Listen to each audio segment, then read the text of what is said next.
I always believed in following rules. Not because I feared authority, but because I thought it kept the world from unraveling. Schedules, boundaries, neighborhood codes, they helped me build a safe, predictable world for my son. And for a child like Noah, safety was everything. He was 8 when we moved into Willow Creek. I picked the place because it had wide sidewalks, quiet streets, and an elementary school just 3 blocks away. The houses looked like postcards. Neighbors waved. The HOA had a glossy welcome packet and a promise of community integrity. That sounded like peace. It wasn't. It started with a knock. 2 weeks in, I was unpacking boxes in the garage when the doorbell rang. I wiped my hands, walked through the house, and opened the door to find a woman with sunglasses, a clipboard, and the kind of smile that said, "I don't want to be here," even though she clearly did. "Hi there," she chirped. "I'm Janine, Vice President of the HOA, just doing a routine compliance welcome check." She didn't wait to be invited in, just leaned sideways to peek around me. "Looks like you're still settling.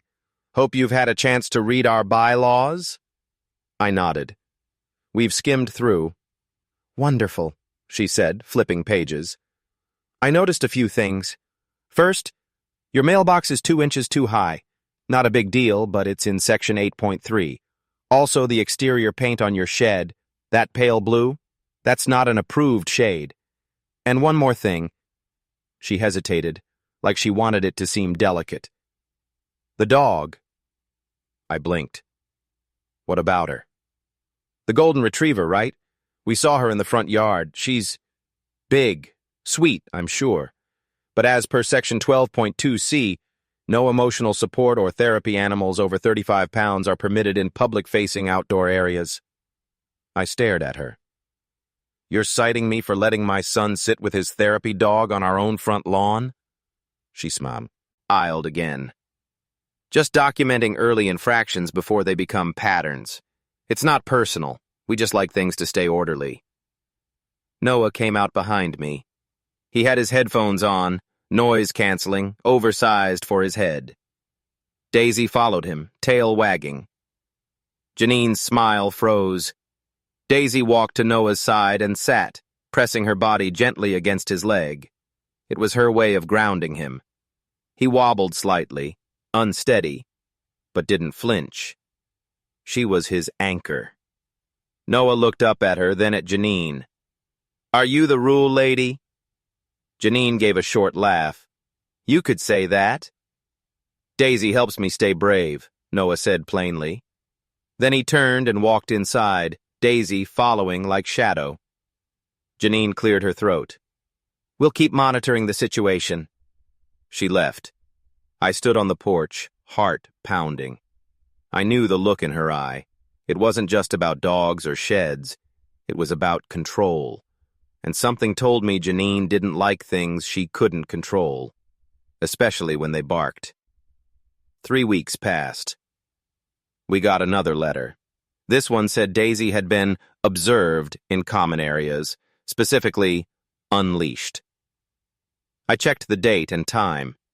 It was the afternoon Noah had taken her to the backyard to sit in his sensory tent. That tent was nowhere near the sidewalk. I emailed them a reply, firm but respectful. I explained Daisy's legal registration, Noah's diagnosis, and the medical necessity of their bond. No response. Then the fine arrived, $275. The letter read, "Final warning. Removal required." I called the number listed, a voicemail. I emailed again. Nothing. That night, Noah couldn't sleep. He kept asking if Daisy had to go away. He cried until he threw up. Daisy stayed curled beside him the entire time, nuzzling his shoulder when the panic spikes hit. I stayed awake, staring at that letter like it was a death sentence. The next morning was Saturday. I went to the HOA office in person. It was a tiny suite near the clubhouse. Janine was inside, sipping coffee behind a desk covered in paper. She looked surprised to see me. We don't usually take walk-ins, she said coolly. I held up the letter. You find us for my son's dog. She's federally protected. Janine gave me a tight smile. Your documentation says therapy dog. That's not the same as a service dog. Different legal category. We've consulted counsel. She's part of my son's medical treatment plan. Well, she said, clicking her pen, you're welcome to appeal. There's a meeting in 3 weeks. Noah doesn't have 3 weeks, I said. Her smile vanished. Mr. Ray, we have a responsibility to maintain a safe, cohesive environment. Several neighbors have expressed discomfort. Some are allergic. Others concerned about noise. The board agrees this is in the best interest of the community. Who's on the board? She tapped a folder. That's confidential. I felt my hands clench. You can't just take someone's dog because a few people feel uncomfortable. You don't have the authority. She raised a brow. We have the bylaws. 2 days later, they took her. I wasn't home. Noah was at school. A compliance officer showed up with a private animal control agent. Our back gate was unlocked, probably from trash day, and Daisy had been outside. The report said excessive barking and aggressive posture. Daisy, the dog who wouldn't hurt a fly, who cuddled toddlers and flopped for belly rubs, gone. Noah got off the bus, walked to the backyard, and started screaming. I was in traffic when the school called. By the time I got home, his screams were hoarse. He was curled in the grass where Daisy used to sit, hands clamped over his ears. I called animal control. They told me the HOA had filed a neighborhood danger complaint. Daisy was being held in review. I called the HOA. No answer. I drove straight to the holding center. They refused to release her, said she'd need a reevaluation and legal clarification. Noah didn't speak for 2 days. He didn't eat. He just rocked on his bed, arms wrapped around a blanket Daisy used to sleep on. That's when something in me snapped. I had followed the rules. I had filed the papers, played the game, stayed polite, rational, calm. And they took her anyway. They took Daisy like she was a hazard, like my son's safety was a nuisance, like our life didn't matter. That's when I decided, if they were going to weaponize the rules, then so would I. I pulled the HOA charter from the Public Records Office. Every revision, every officer, every budget statement from the last 5 years. I read until 3 a.m. that night. And what I found, buried in an appendix almost too quiet to notice, changed everything. The HOA had failed to renew its corporate nonprofit status 2 years ago, which meant Willow Creek HOA no longer legally existed. Every fine, every notice, every decision, invalid. They took my son's dog under the name of a board that legally wasn't even registered, and I was going to prove it. The next morning, I drove to the county clerk's office with a fire in my chest. My fingers were still trembling as I handed the receptionist the stack of printouts. Can you verify this for me? I asked, sliding over the HOA's registration documents. I think Willow Creek's HOA lost its corporate status. The woman behind the desk adjusted her glasses, took the papers, and typed for a few minutes. Then she frowned. You're correct, she said. Their renewal was due 23 months ago. Never filed. That would mean they're not legally authorized to function, right? I asked. Correct. No legal standing, no enforcement authority, no valid voting structure. I exhaled slowly. Can you print me a certified statement of that? She raised a brow. You planning something? I looked her in the eye. Not planning. Retaliating. Gee, by the end of the day, I had everything I needed. Certified county records, a signed letter from the clerk, and confirmation from a real estate attorney that every citation and fine issued in the past 2 years was legally void. But I wasn't going to the HOA just yet. First, I had to find out who helped them pull this off. Because this wasn't just incompetence. It was strategic silence. A nonprofit doesn't just forget to file for 2 years. Someone kept this buried. I started asking neighbors, slowly, carefully. Not everyone wanted to talk. A few closed their doors the second they heard HOA. But 2 families, the Rodriguezes on Elm and Ms. Lindstrom, the retired teacher with the azaleas, were different. Both had their own battles with Janine. She cited me for my wind chimes, Mrs. Lindstrom muttered, said they were audibly inconsistent with the community's atmosphere. What does that even mean? She fined me for parking my truck 3 inches over the curb, Rodriguez added. 3 inches, I measured. I told them about Daisy. I told them about Noah. And I showed them the proof. Their eyes widened. You mean they're not even legal? They've been fining us with 0 authority? I nodded. Rodriguez cracked his knuckles.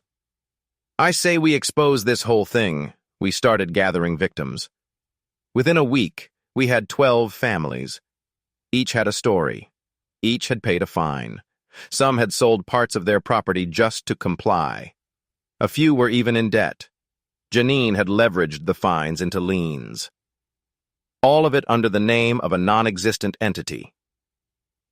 I built a spreadsheet, logged every infraction, date, amount paid, and status. We pulled security footage, emails, letters. Rodriguez, a retired IT guy, set up a private server to store everything. Mrs. Lindstrom, it turned out, had a voice like thunder. She became our unofficial spokesperson.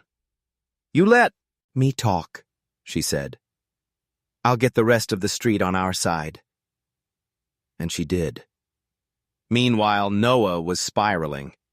Even with therapy, even with my full attention, he was falling into the cracks. His meltdowns were longer, more violent. His sleep disrupted. His therapist said removing Daisy had undone a year of emotional progress. And the worst part? They still hadn't returned her. I called animal control again, left voicemails, showed up in person. Your HOA hasn't submitted the required behavioral clearance, the officer told me. She was never aggressive, I snapped.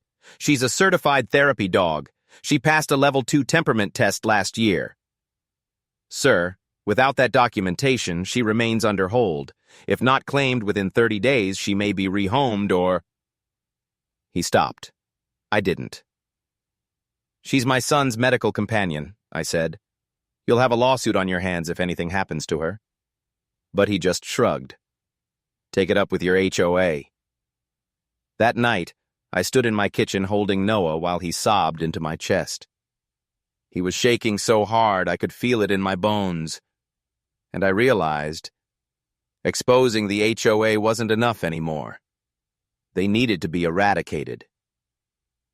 I went to the county legal office the next morning with everything: the certified charter lapse, the spreadsheet of false citations, and the audio recordings we'd started collecting from neighborhood meetings.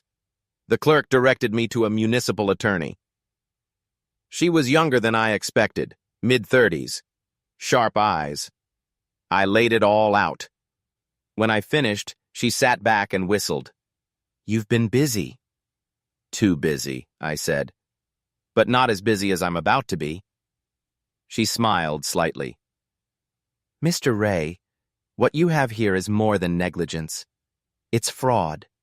The HOA has been issuing fines, threatening legal action, and collecting funds under false authority. I want them gone. She nodded. That can be arranged. But you'll need community backing. 75% of homeowners need to sign a formal petition to dissolve. I'll get it. And you'll need to notify the city and submit a formal complaint to code enforcement and animal control, showing how they used false legal standing. I'll do it today. She leaned forward. If we do this, it won't be quiet. I met her gaze. I don't want quiet. We went door to door. Me, Rodriguez, and Lindstrom. We handed out packets with the evidence, explained everything in plain language, showed them the lapsed charter, the illegal fines, the way Janine had used fake authority to terrorize the block. It took 4 days, but by the end of it, we had 91% of signatures. I scheduled a public meeting in the community center. I emailed the HOA board directly. "Please be present," I wrote. "We'll be discussing your future." The night of the meeting, the room was packed. More than 60 homeowners. Janine sat at the front with 3 other board members, all red-faced, whispering furiously. She clutched a folder like it was a lifeline. I stepped up to the front. Mrs. Lindstrom followed, holding the petition in both hands like a trophy. "Thank you all for coming," I began. "Tonight we're going to talk about something long overdue." I turned to the projector and displayed the first slide. Willow Creek HOA, lapsed corporate charter, 23 months. Gasps. Murmurs. I showed them the fines, the false documents, the recordings. Rodriguez clicked to the next slide. "Your authority is null. Your actions, criminal." One board member stood up and walked out. Another put his head in his hands. Janine stayed seated, still, like a statue, eyes wide. When we presented the petition, the room erupted in applause. We weren't just dissolving the HOA. We were filing formal charges: fraud, abuse of authority, animal cruelty, and most importantly, unlawful seizure of a registered therapy animal. I got a call the next morning from Animal Controls. The agent's voice was different, hesitant. "We've reviewed your documentation," he said. "There's been a mistake." "No kidding. You can pick her up today." Noah was waiting by the door when I pulled into the driveway with Daisy in the passenger seat. She barked once, soft, excited. He ran. The moment they touched, something changed, like a broken current reconnected. Noah buried his face in her fur and didn't move for 5 minutes. When he finally looked up, he was crying. But they were different tears now. They were safe. Later that night, as I tucked him in, Noah whispered, "Is Daisy gonna stay forever now?" I brushed his hair back. "No one's ever taking her again." And I meant it, because tomorrow, I wasn't stopping. Tomorrow I was calling the state attorney's office. This wasn't just about Daisy. This was about every family they'd steamrolled. And by the time I was done, the words Willow Creek HOA would mean nothing at all. The week after Daisy came home, it felt like the storm had passed. But it hadn't. It was just gathering. I spent every free hour filing. I opened a civil case under local fraud statutes. I submitted a complaint to the State Housing Board. I emailed every homeowner who had ever paid a fine under the illegal HOA charter. And I wasn't alone anymore. Rodriguez had turned into a one-man data engine, logging old fines, matching addresses to payments, scanning signed checks. Lindstrom recruited 5 more neighbors to form a temporary oversight committee. She called it the cleanup crew. We weren't just fighting back. We were preparing for a purge. Janine, however, wasn't done either. 4 days after the public vote, a letter appeared in my mailbox. No return address. Inside was a single page, typed in 12-point font, signed in black ink. Per Section 5.2 of Willow Creek Community Standards, your occupancy may be reviewed due to continued disruption of neighborhood harmony. Failure to comply may result in legal action. There was no letterhead, no signature line, no legal seal. Just that single cold paragraph. They were bluffing, but they were still bluffing with intent. I forwarded the letter to the municipal attorney who had helped me file the dissolution paperwork. She responded instantly. "They're trying to fake governance. This borders on impersonation of authority. Press forward." So I did. 2 days later, the sheriff served a court summons to Janine's home. Our fraud case had cleared local review and was being escalated for formal hearing. 6 counts: unauthorized governance, collection of funds under false legal standing, illegal property liens, false citations, defamation, emotional damage, and therapy disruption. When the sheriff knocked, she refused to answer the door. He left the papers taped to her gate. That night, the HOA Facebook group vanished. Then the HOA website went offline. But the cracks were already showing. Turns out Janine hadn't told the rest of the board everything. She'd hidden the lapsed charter renewal from them, too. In fact, she'd been forging internal memos to make it look like they'd voted on annual compliance filings. How do I know? Because 2 former board members, Alex Fields and Ruth Bartlett, showed up at my house the next day. Both were shaking. She told us she handled all the filings herself, Ruth said we didn't need to worry about legal paperwork. She kept us out of every vote, Alex added.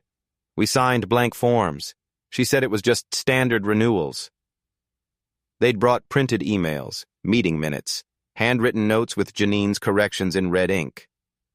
One email from Janine even said, "We don't need the state's approval to operate if we maintain consistent internal governance." I forwarded it to the attorney that night.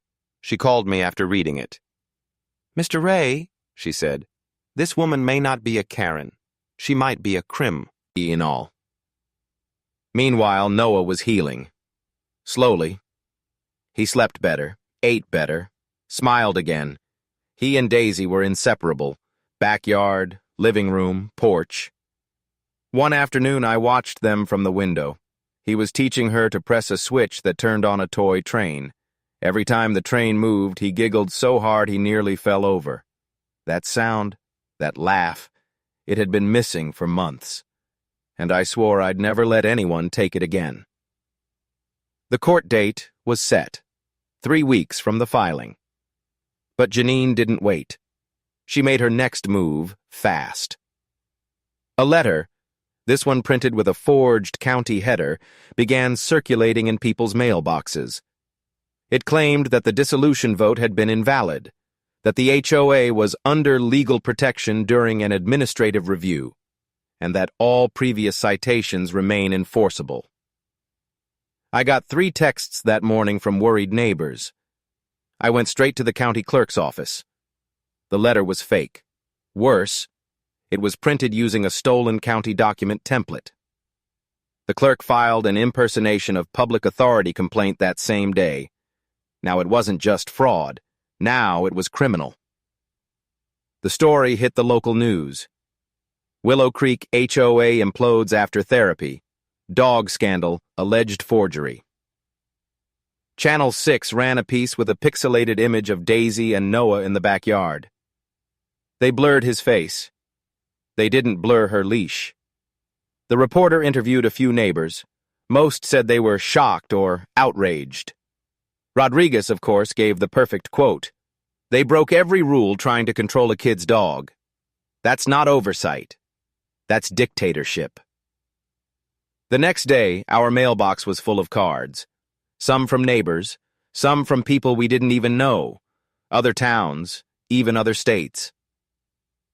One letter said, "I lost my son's service cat to an HOA 3 years ago. Thank you for fighting back." I read it twice. Then I sat at my desk and added federal petition to protect therapy animals from HOA restrictions to my to-do list. I wasn't done. Not by a mile. Janine went silent after the news hit, but not before she filed one last, desperate legal motion, trying to stop the fraud hearing with an emergency injunction.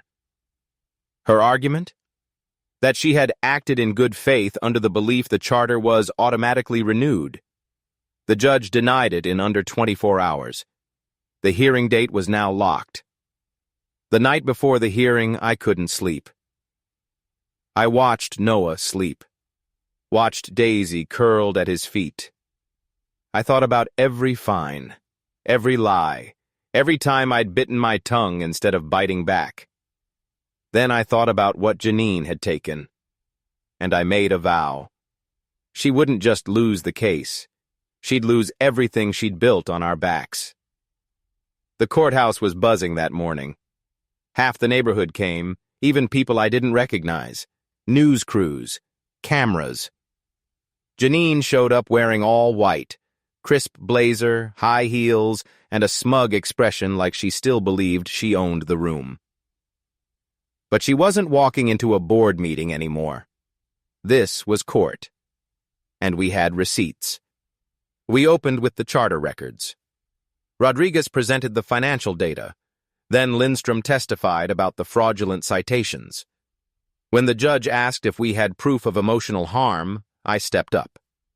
I handed over Noah's therapy records, the veterinary file on Daisy, the certified letter from Animal Control stating she'd been wrongfully impounded.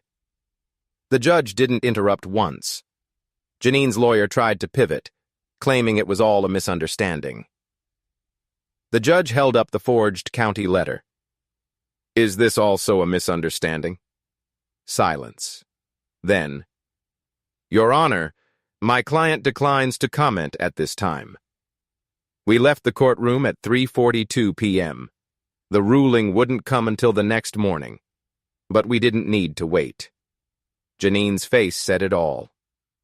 Her empire was crumbling, and I was going to be there to sweep up the rubble. The courthouse doors opened at 9:01 a.m. I walked in with Noah beside me.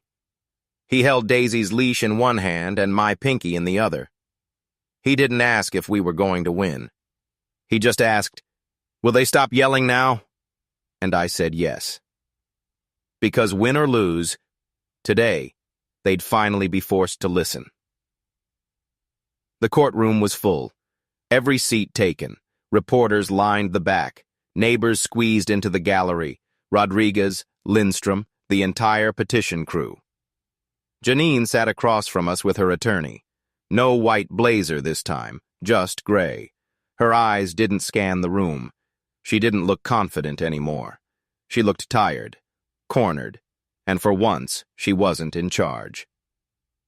The judge walked in, set his folder down, and said, "This court has reviewed extensive documentation over the past several weeks, including video, financial records, municipal filings, and testimony from over a dozen community members.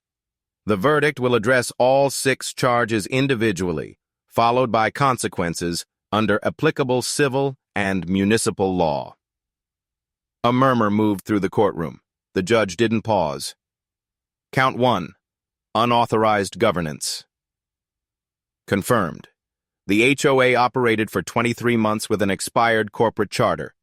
All actions during this period are nullified. Count 2. Illegal collection of funds. Confirmed. The court orders full restitution of $42,800 to homeowners for unlawful fines collected. Gasps.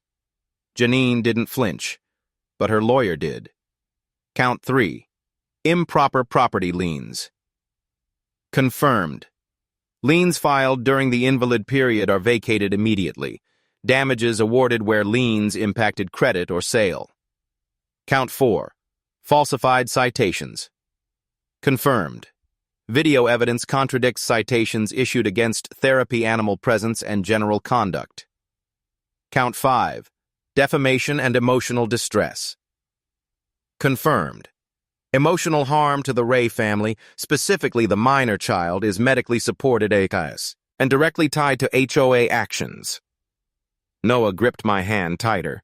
Daisy wagged her tail. Count 6.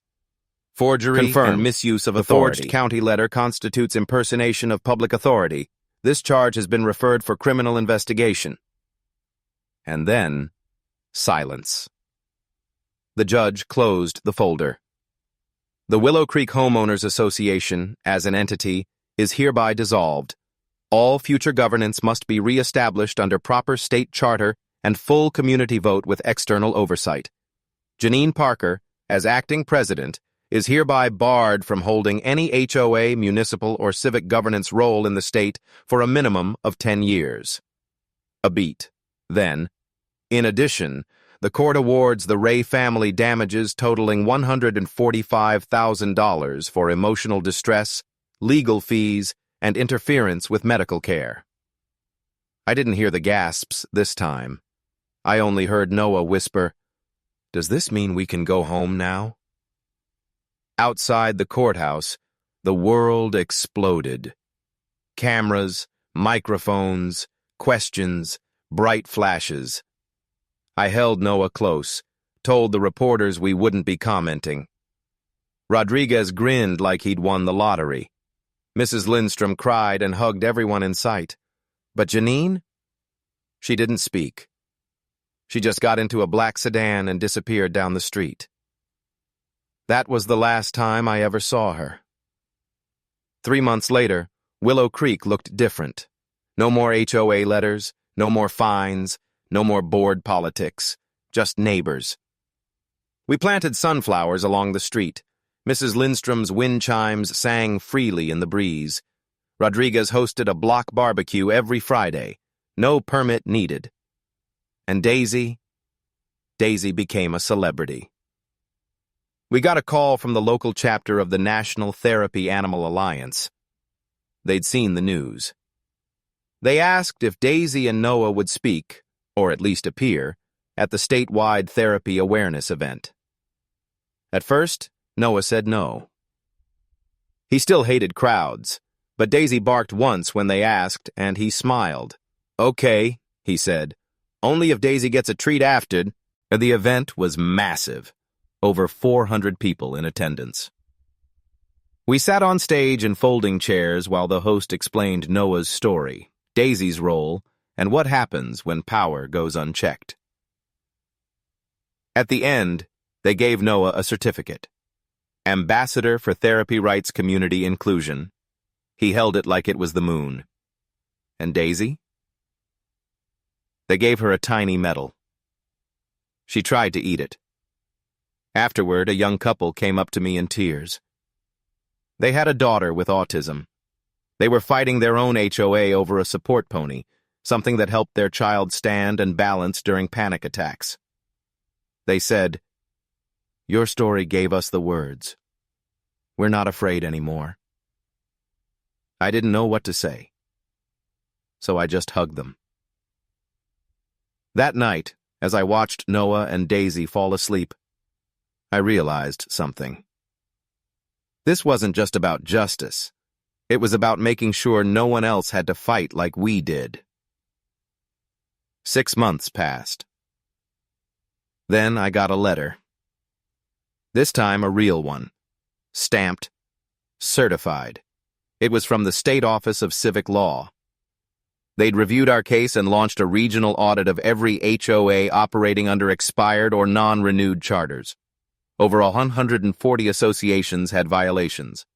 Several were suspended. 2 board members in other counties were arrested for forgery and financial fraud.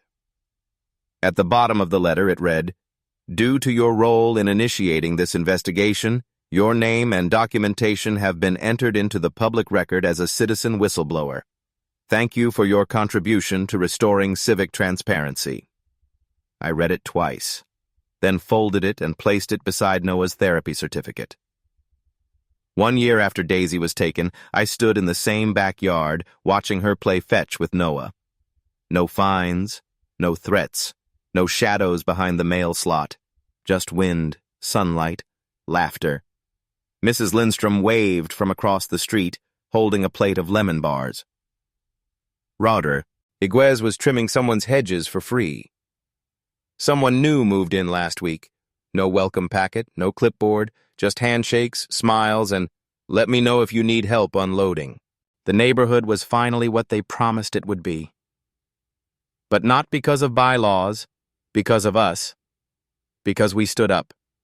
Because we didn't break. Because we fought like hell. Not with anger, but with truth. That night I tucked Noah in. He turned on his side, resting his head on Daisy's shoulder. "Dad," he whispered. "Yeah, buddy? Are we the heroes now?" I paused, smiled. We were always the heroes. They just didn't know it yet. If you've ever stood up against something unfair, big or small, drop your story below. You never know who you'll inspire. And if this story hits you in the heart, share it. Someone out there needs the courage to fight back too.